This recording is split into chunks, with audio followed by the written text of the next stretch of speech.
দর্শক, এখন আমরা কথা বলবো এই মেঘলা পর্যটক স্পটে আসা একজন দর্শনার্থীর সাথে, যিনি ঢাকা থেকে তার সপরিবারে এসেছেন এখানে দর্শনার্থী হয়ে বিভিন্ন প্রাকৃতিক দৃশ্য উপভোগ করছেন। আমরা তার কাছ থেকে জানতে চাইবো এই মেঘলায়, এই বান্দরবানের মেঘলা পর্যটন স্পটে এসে তার কেমন লাগছে।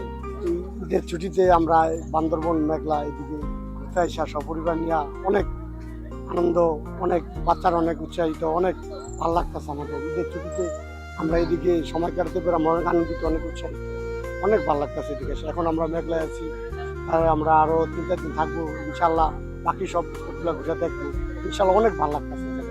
মানে বান্দরবানে যে স্পট গুলো আছে সবগুলোই ঘোরার ইচ্ছা ইনশাল্লাহ আছে সবগুলো আপনার, না? ঘোরার ইচ্ছা। আপনি আসছেন ঢাকা থেকে? ঢাকা থেকে সপরিবার আমরা 15-16 জন আসছি। আপনারা কবে আসছেন? আমরা আসছি আজকে 3 দিন। তো 3 দিন, আরো এরকম 3-4 আরো দিন থাকার থাকার ইচ্ছা। ইচ্ছা আছে, যত দেখতেছি ততই ভালো লাগতেছে। দর্শক, বোঝা গেছে এই ভাই সোহাগ ভাই একজন প্রকৃতি প্রেমিক। তা না হলে 3 দিন হয়ে আসছে, আরো 3-4 দিন সে থাকবে এবং এই প্রকৃতিকে উপভোগ করবে।